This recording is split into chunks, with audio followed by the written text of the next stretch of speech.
Hi friends, welcome to పెండమ్స్ kitchen. ఈరోజు వీడియోలో మొన్నొక రోజు హోటల్కి వెళ్ళినప్పుడు తమిళ్ చెఫ్ ప్రిపేర్ చేసిన ఉల్లి మిర్చి బజ్జీతో పాటు గ్రీన్ చట్నీని ట్రై చేశాను. రెండిటి కాంబినేషన్ అయితే చాలా టేస్టీగా ఉంది.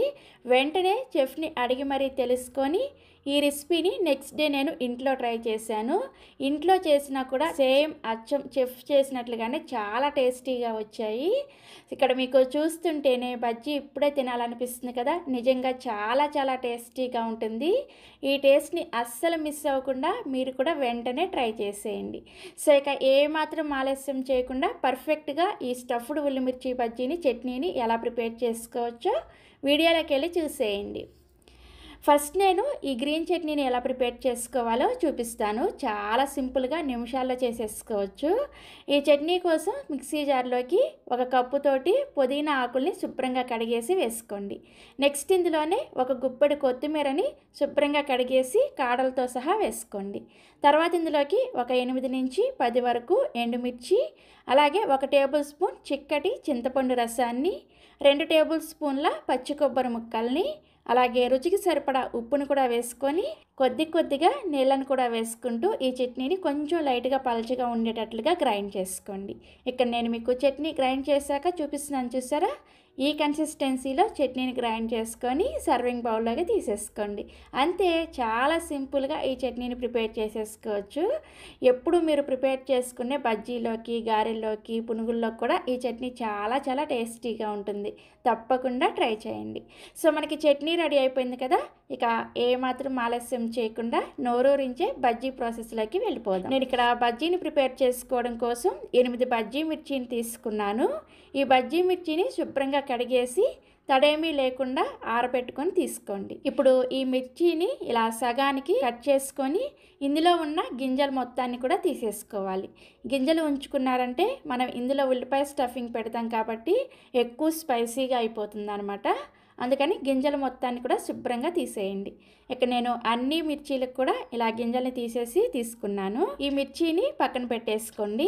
నెక్స్ట్ ఇప్పుడు ఒక ప్లేట్ని తీసుకొని ఇందులోకి ఒక పెద్ద ఉల్లిపాయని ఇలా చిన్న ముక్కలుగా కట్ చేసుకొని వేసుకోండి. నెక్స్ట్ ఇందులోనే 1 టేబుల్ స్పూన్ దాకా కారం, అలాగే 1/2 టీ స్పూన్ దాకా ఇంగువని వేసుకోండి. నెక్స్ట్ ఇందులోనే రుచికి సరిపడా ఉప్పుని నేనైతే ఇక్కడ ఒక 1/2 టీ స్పూన్ దాకా వేసుకున్నాను.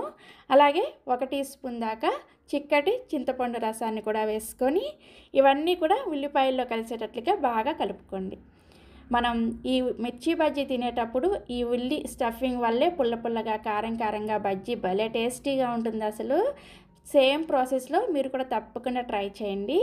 సో చూసారా, మనకి స్టఫింగ్ రెడీ అయిపోయింది. ఇప్పుడు మనం ముందుగా కట్ చేసుకున్న ఈ మిర్చీలని ఒక్కొక్కటిగా తీసుకొని ఈ మిర్చి లోపల మనం ప్రిపేర్ చేసుకున్న ఈ ఉల్లి మిశ్రమాన్ని చక్కగా ఈ విధంగా స్టఫ్ చేసేసుకోండి. అన్ని మిర్చీలకు కూడా ఈ విధంగా ఉల్లిపాయ మిశ్రమాన్ని స్టఫ్ చేసేసుకొని ఈ ప్లేట్ని రెడీగా పక్కన పెట్టేసుకోండి. నెక్స్ట్ ఇప్పుడు పైపిండి కోసం ఒక మిక్సింగ్ బౌల్లోకి 1 కప్పు శనగపిండిని వేసుకోండి. అలాగే 1/2 కప్పు బియ్యపిండిని వేసుకోండి. ఇలా బియ్యపిండిని వేసుకోవడం వలన బజ్జీ పైన లేయర్ అనేది క్రిస్పీగా వస్తుంది అనమాట. తర్వాత ఇందులోనే 1 టేబుల్ స్పూన్ దాకా మైదాను కూడా వేసుకోండి. చెఫ్ ఏం చెప్పారంటే ఇలా మైదా వేసుకోవడం వల్ల బజ్జీ అనేది నూనెలో వేసినప్పుడు అప్పుడప్పుడు విడిపోతూ ఉంటుంది కదా, అలా విడిపోకుండా బైండింగ్కి చక్కగా యూజ్ అవుతుందని చెప్పారు. ఒకవేళ మీకు ఇష్టం లేకపోతే మైదాని స్కిప్ చేసేయండి. నెక్స్ట్ ఇందులోనే రుచికి సరిపడా ఉప్పుని, అలాగే ఒక 1/2 టీ స్పూన్ దాకా కారం, 1 టీ స్పూన్ దాకా వాముని, అలాగే జస్ట్ ఒక చిటికెడంతా వంట సోడాని కూడా వేసుకొని చిటికెడు ఇంగువాని కూడా వేసుకోండి. తమిళనాడు స్టైల్లో చేసే ఈ బజ్జీల్లో ఖచ్చితంగా ఇలా కొంచెం ఇంగువాని వేసుకుంటారు. మీకు నచ్చకపోతే స్కిప్ చేసేయచ్చు. బట్ ఒకసారి ఈ విధంగా కూడా ట్రై చేసి చూడండి. సో ఇవన్నీ వేసుకున్న తర్వాత ఇందులోకి ఒక 1/2 కప్పు వరకు నీళ్ళని వేసుకొని ఫస్ట్ ఈ పిండిని ఉండలేమీ లేకుండా చూసారా ఇలా చేతి వేళ్ళతోనే ఈ శనగపిండిని బాగా కలుపుకోవాలన్నమాట. చేత్తో గట్టిగా పిసకకుండా ఇలా చేతి వేళ్ళతో కలుపుకుంటేనే పిండిలో చక్కగా గాలి ఏర్పడి మనకి బజ్జీలు పొంగినట్లుగా వస్తాయి అన్నమాట. ఫస్ట్ ఒక 1/2 కప్పు నీళ్ళని వేసుకొని కలుపుకొని నెక్స్ట్ ఇంకొక 1/2 కప్పు నీళ్ళని వేసుకొని నేను ఇక్కడ ఖచ్చితంగా 1 కప్పు నీళ్ళని యూజ్ చేశాను. 1 కప్పు నీళ్ళని వేసుకొని కలుపుకుంటే పిండి కన్సిస్టెన్సీ చూసారా ఈ విధంగా వచ్చిందనమాట. ఇలా వస్తేనే మనకి మిర్చికి ఈ పిండి అనేది చక్కగా కోట్ అవుతుంది అనమాట. మరీ పలచగా మరీ తిక్కుగా లేకుండా ఈ విధంగా బజ్జీ పిండిని కలుపుకోవాలి. సో మనకి బజ్జీ వేసుకోవడం కోసం పైపిండి కూడా రెడీ అయిపోయింది. ఇప్పుడు ఈ పైపిండి అనేది మిర్చికి పైన ఈవెన్గా కోట్ అవ్వడం కోసం ఈ పిండిని ఒక గ్లాసులోకి వేసుకోండి. నెక్స్ట్ బజ్జీలను వేయించుకోవడం కోసం స్టవ్ మీద కడాయిలోకి డీప్ ఫ్రైకి సరిపడా నూనెను పోసుకొని నూనెను బాగా వేడి చేసుకోండి. నూనె బాగా వేడైన తర్వాత మనం ముందుగానే గ్లాసులో వేసుకొని పెట్టుకున్న ఈ పిండిలోకి మనం ప్రిపేర్ చేసుకున్న ఈ మిర్చి బజ్జీని ఇలా చక్కగా అంతా కూడా పిండిని కోట్ చేసేసుకొని నెమ్మదిగా నూనెలోకి ఈ బజ్జీని వేసుకోండి. ఇలా గ్లాసులో పిండిని వేసుకొని మిర్చి బజ్జీని వేసుకున్నారంటే మీకు ఈ మిర్చి బజ్జీకి పిండి అంతా కూడా చక్కగా ఈవెన్గా కోట్ అయ్యి బజ్జీ అనేది చాలా పర్ఫెక్ట్గా వస్తుంది అనమాట.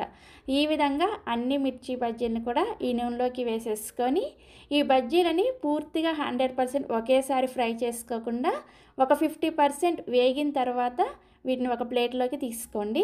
నెక్స్ట్ ఇదే విధంగా కడాయికి సరిపడా మిగిలిన మిర్చి బజ్జీలను కూడా వేసేసుకొని ఈ మిర్చి బజ్జీలను కూడా ఒక 50% వేగేంత వరకు మీడియం ఫ్లేమ్లోనే వేయించేసుకొని వీటిని కూడా పక్కకి తీసేసి ఇప్పుడు మనం ముందుగా 50% వేయించుకున్న బజ్జీలు ఉన్నాయి కదా, ఆ బజ్జీలను మళ్ళీ ఇదే నూనెలోకి వేసుకొని ఇప్పుడు వీటిని చక్కగా ఎర్రగా గోల్డెన్ కలర్ వచ్చి క్రిస్పీగా అయ్యేంత వరకు కలుపుకుంటూ వేయించుకోండి. ఇలా డబుల్ ఫ్రై చేయడం వల్ల మనకి బజ్జీ అనేది ఎక్కువ టైం వరకు క్రిస్పీగా ఉంటుందన్నమాట. హోటల్స్లో అలాగే టిఫిన్ బండ్ల మీద ఇలానే ప్రిపేర్ చేస్తారు. ఇలా చేయడం వల్ల వాళ్ళకి ఎక్కువ టైం వరకు ఇవి మెత్తపడకుండా క్రిస్పీగా ఉంటాయి అన్నమాట. సో ఇలా చక్కగా గోల్డెన్ బ్రౌన్ కలర్ వచ్చిన తర్వాత వీటిని సర్వింగ్ ప్లేట్లోకి తీసుకోండి. ఇదే విధంగా రెండో బ్యాచ్ 50% వేయించుకున్న బజ్జీలను కూడా ఇదే నూనెలోకి వేసుకొని ఈ విధంగా అన్నిటిని కూడా చక్కగా మంచి గోల్డెన్ కలర్ వచ్చేంత వరకు వేయించేసుకొని ఈ బజ్జీల్ని సర్వింగ్ ప్లేట్లోకి తీసుకొని మనం ముందుగా ప్రిపేర్ చేసుకున్న ఈ గ్రీన్ చట్నీతో సర్వ్ చేసుకోండి. చాలా చాలా చాలా టేస్టీగా ఉంటాయి. ట్రస్ట్ మీ ఫ్రెండ్స్, తప్పకుండా ట్రై చేయండి. నేను ఇక్కడ మీకు ఒక బజ్జీని కట్ చేసి చూపిస్తున్నాను, చూసారా? పైన క్రిస్పీగా లోపల చక్కగా పుల్లగా కారంగా ఉండే ఈ ఉల్లిపాయ మిశ్రమం ఒక్కసారి ఇలా కొరుక్కొని తిన్నామంటే నిజంగా స్వర్గం కనిపిస్తుంది. చాలా చాలా టేస్టీగా ఉంటుంది. ఇంతలా చెప్తున్నాను అనుకోవద్దు, ఒకసారి ట్రై చేసి చూడండి. ట్రై చేస్తే మీకు కూడా తెలుస్తుంది కదా. సో తప్పకుండా ట్రై చేసి మీకు టేస్ట్ ఎలా అనిపించిందో ఈ వీడియో కింద కామెంట్ సెక్షన్లో నాతో షేర్ చేసుకోవడం మర్చిపోరు కదా. అలాగే మరిన్ని Emmy and tasty secret recipes కోసం వెంటనే పెండమ్స్ కిచెన్ని సబ్స్క్రైబ్ చేసుకోండి. Thank you.